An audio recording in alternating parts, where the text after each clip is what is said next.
ذرا ایک لمحے کے لیے رکیں اور ڈھاکہ کی اس شام کو محسوس کریں جب فضا بظاہر معمول کے مطابق تھی لیکن تقدیر کہیں اور لکھی جا چکی تھی۔ سڑکوں پر گاڑیوں کا شور، مسجد کے صحن میں عبادت کے بعد نکلتے لوگ، اور کسی کے وہم و گمان میں بھی نہ تھا کہ چند لمحوں بعد ایک نام پورے ملک کی سیاست، جذبات اور مستقبل کو ہلا دے گا۔ مسجد کے دروازے سے نکلتا ایک نوجوان، چند اجنبی سائے اور پھر گولیوں کی آواز۔ کیا یہ محض ایک شخص کا قتل تھا یا بنگلہ دیش کی تاریخ میں ایک نئے باب کی خونی شروعات؟ شارف عثمان ہادی کا نام اچانک پیدا نہیں ہوا تھا۔ اس کے پیچھے ایک پوری زندگی، ایک مکمل سفر اور ایک طویل جد و جہد تھی۔ دستیاب مستند معلومات کے مطابق عثمان ہادی کی پیدائش ایک متوسط مگر تعلیم دوست گھرانے میں ہوئی۔ اس کا بچپن نہ کسی سیاسی خاندان کی چھاؤں میں گزرا، نہ کسی طاقتور سرپرستی میں۔ اس کے والد ایک عام ملازم تھے اور والدہ نے محدود وسائل میں بچوں کو شعور اور خودداری کا سبق دیا۔ بچپن میں عثمان ہادی اکثر محلے کے بزرگوں سے بنگلہ دیش کی آزادی کی کہانیاں سنتا، 1971 کی جدوجہد، قربانیوں اور ناانصافیوں پر سوال کرتا۔ یہی سوال بعد میں اس کی پہچان بن گئے۔ ویڈیو کو آخر تک دیکھیے گا اور ہماری ویڈیو کو لائک، شیئر اور چینل کو سبسکرائب ضرور کر دیجیے گا۔ میں ہوں بشارت حسین کاظمی اور آپ دیکھ رہے ہیں کاظمی 360۔ اسکول کے زمانے میں وہ خاموش طالب علم نہیں تھا۔ اساتذہ کے مطابق وہ ہمیشہ کیوں اور کیسے پوچھتا تھا۔ جب دوسرے بچے نمبر لینے میں مصروف ہوتے، عثمان ہادی نصاب سے ہٹ کر تاریخ، سیاست اور سماجی تحریکوں پر کتابیں پڑھتا۔ مباحثوں میں وہ اکثر ایسے موضوعات چنتا جن سے تنازعہ کھڑا ہو جاتا، مگر وہ دلیل اور اعتماد سے بات کرتا۔ یہی صلاحیت بعد میں اسے ہجوم میں ممتاز کرنے والی تھی۔ یونیورسٹی میں قدم رکھتے ہی اس کی سوچ کو پلیٹ فارم مل گیا۔ وہ محض تعلیم تک محدود نہیں رہا، بلکہ طلبہ حقوق، فیسوں میں اضافے، سیاسی دباؤ اور اظہار رائے کی آزادی پر کھل کر بات کرنے لگا۔ اس کے بیانات سوشل میڈیا پر وائرل ہونے لگے۔ لوگ پوچھنے لگے کہ یہ نوجوان کون ہے جو اتنے اعتماد سے طاقتور حلقوں کو چیلنج کر رہا ہے۔ یہی وہ وقت تھا جب عثمان ہادی ایک طالب علم سے ایک ابھرتا ہوا سیاسی چہرہ بننے لگا۔ 2024 کی جولائی تحریک نے اس کی زندگی کا رخ بدل دیا۔ جب حکومت کے خلاف احتجاج شروع ہوئے، عثمان ہادی صف اول میں نظر آیا۔ اس نے صرف نعرے نہیں لگائے بلکہ ایک بیانیہ دیا۔ وہ جولائی کے شہداء کا ذکر کرتے ہوئے کہتا تھا کہ یہ قربانیاں محض جذباتی تقاریر کے لیے نہیں بلکہ نظام کی حقیقی تبدیلی کے لیے ہیں۔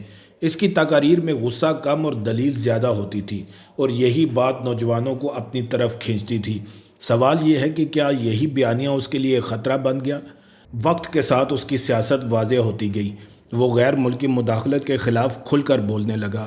خاص طور پر بھارت کے کردار پر تنقید اس کی شناخت بن گئی۔ اس کے حامی اسے خود مختاری کی علامت سمجھتے تھے، جبکہ مخالف حلقے اسے اشتعال انگیز قرار دیتے تھے۔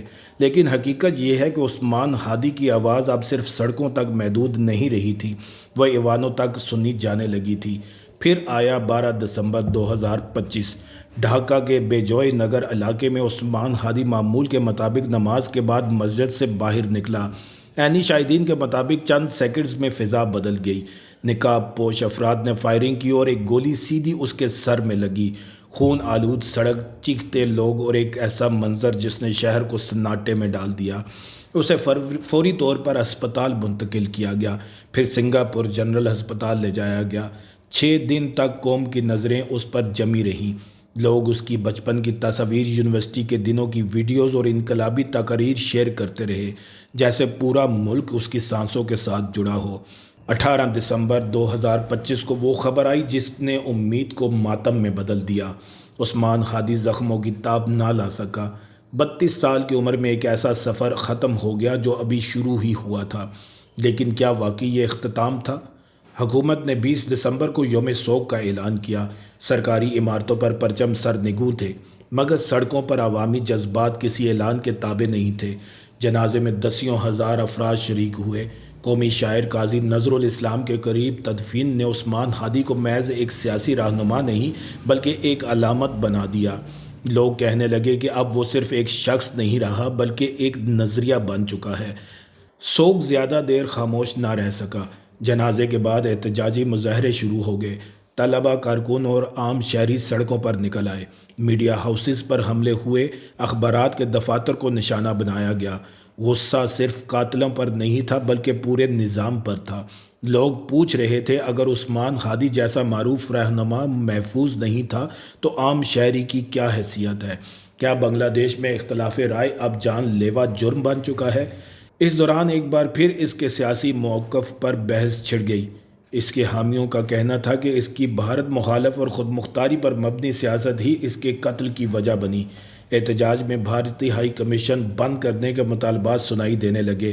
تو کیا عثمان ہادی کا قتل علاقائی سیاست کا نتیجہ تھا یا یہ اندرونی طاقت کی جنگ تھی جس میں ایک نوجوان رہنما قربان ہو گیا؟